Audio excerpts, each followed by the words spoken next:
Deadpool met the new X-Men in the worst way possible. I'm Andrew, the Geek Master, and in today's video we're going to cover everything that happened in Uncanny X-Men number 19. To not miss stories like this one, hit that subscribe button, turn on the notification bell, and let's get started. The story begins at a diner near Graymalkin Prison, formerly known as Xavier's School for Gifted Youngsters. The prison's director, Dr. Karina Ellis, and her security officer, Captain Ezra, stop for a quick bite and are surprised to discover that the waitress is a young mutant, visibly frightened. It's worth remembering that Dr. Ellis hunts and arrests mutants, but she reassures the girl, saying she just needs a cup of coffee and will leave right after. While pouring the coffee, the girl claims she's not a mutant and says she just has a skin condition. But then, discreetly, she makes the mutant hand signal asking for help. The message is clear to those who know how to interpret it, but Ellis and her companion either don't understand it or pretend not to notice. As they leave the diner and approach their car, Dr. Ellis explains why she got out of there so quickly. She recognized the hand sign and figured the place was being robbed, or at the very least, that the waitress was being held hostage. She estimates there are about 4 attackers inside. Still, they decide to leave anyway, saying it's not their problem. And sure enough, as other customers leave, someone steps forward and threatens the mutant girl, pressing a gun to her head and forcing her to close up the diner. We then cut to New Orleans City Hall. After the Friendship Festival we saw in the last issue, the mayor wanted to meet with the X-Men. Naturally, the team was a bit tense, expecting her to ask them to leave the city. After all, mutants and governments don't usually get along. But when they walk into the mayor's office, she greets them warmly. This shocks Rogue, since it's rare for people like the mayor to show care for mutants. The surprises continue when the mayor presents a model, a project featuring the X-Men's symbol. Her plan is to revitalize 4 city blocks destroyed by the hurricane, bringing life back to the area and integrating mutants into society. She calls it Uncanny Village. The idea is to turn the space into a tourist plaza, featuring entertainment, shopping, food, all with a mutant theme. Although the intention seems noble, the X-Men are clearly uncomfortable. Some attractions have already been assigned, like a diner for Nightcrawler serving playful versions of German cuisine, or a dance hall named after Jubilee. The looks on their faces say it all. They feel it's forced. But the mayor insists that this is a heroic initiative, one that could help save a part of the city that desperately needs renewal.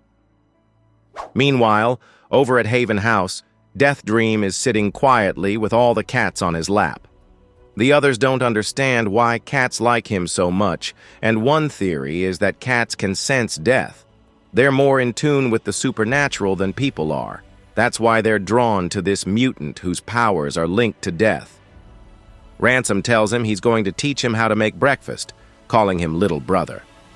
This moment overwhelms Death Dream, who runs to the bathroom, not out of sadness, but to cry tears of joy, touched by the bond that's forming.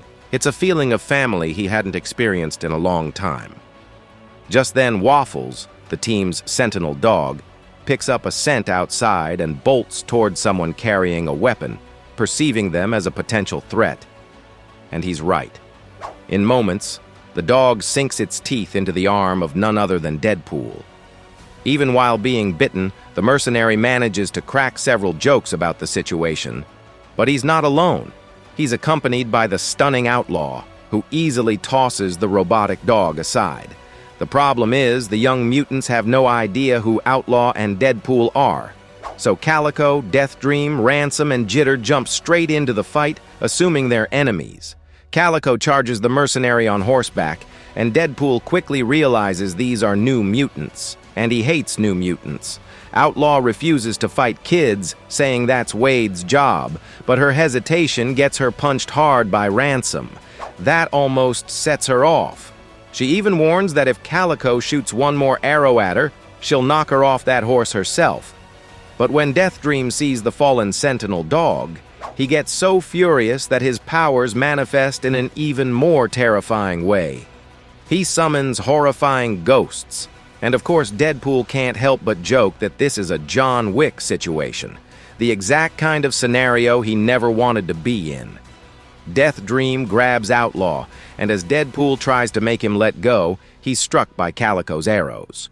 He keeps joking, but Jitter warns him that bullets and bad jokes will only make Death Dream's nightmares stronger. So Deadpool threatens Jitter to try to calm his friend down, only to get an arrow straight to the skull from Calico herself, who tells him to get his paws off Jitter. As the situation grows more chaotic, Deadpool threatens to take things seriously in the fight. Thankfully, that's when the Uncanny X-Men arrive and slowly begin to de-escalate everything. Jubilee approaches Death Dream and tells him he needs to let Outlaw go, but the boy refuses. So she insists that Wade apologize. And only after the mercenary says sorry for throwing the sentinel dog does Hotaru finally release Outlaw.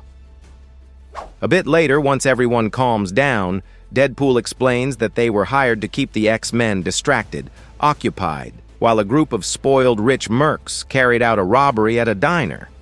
He swears to Wolverine, whom he calls Hugh Jackman, that they took the job but came to warn the mutants because they realized it was personal. These guys wanted to hurt Jubilee and said they were ready to spill blood. And for those wondering why they were after Jubilee in the first place, here's what happened. A few days before moving into town, Jubilee had gone to watch the demolition of the old Xavier School. On the way, some entitled rich kids tried to force her off the road. But Jubilee, noticing a mother and daughter making the mutant hand sign, decided to strike back, blowing up their car. She thought that would be enough to scare them off, but they came back for revenge. She thanks Wade and Inez for the heads up, and even though everyone's ready to help her, she makes it clear that this is something she has to handle on her own. Nightcrawler agrees. People think Jubilee and Nightcrawler are the nice ones. They don't see them as threats. So she needs to go alone and prove them wrong. With that, Gambit opens a portal that sends her straight to the diner. And sure enough, the goons are waiting, armed and ready for her arrival. One of them says that after Jubilee destroyed his dad's car, the old man took him out of the will for being too irresponsible. Then the father died, and he inherited nothing. He even had to spend the little he had just to hire those thugs and get revenge on Jubilee. The mutant listens calmly until she sees the exact moment to strike. She throws a coffee pot at one guy, follows up with a precise kick to the spoiled brat, and uses her mutant powers to temporarily blind him. Even though the others put on protective goggles, it's no use. Jubilee unleashes a flash so intense that none of them can see, and within seconds, everyone is down. Meanwhile, the waitress named Uva and her mother, who had been held hostage for 3 hours, can hardly believe what just happened. Terrified yet relieved, they run to hug the mutant who saved them. In the end, Jubilee drags the ringleader outside and tells Gambit to drop him somewhere he can learn a little humility. The chapter closes with a reflection from Jubilee. She knows there's a lot of hatred in the world, but no matter who you are or where you are, you can always fight back. And that's how Deadpool found out, in the worst way possible, that this new generation of X-Men isn't playing around. He met Death Dream, who literally summoned death itself when someone messed with his dog, straight up John Wick style. And we saw just how deadly Jubilee can be when she wants to be.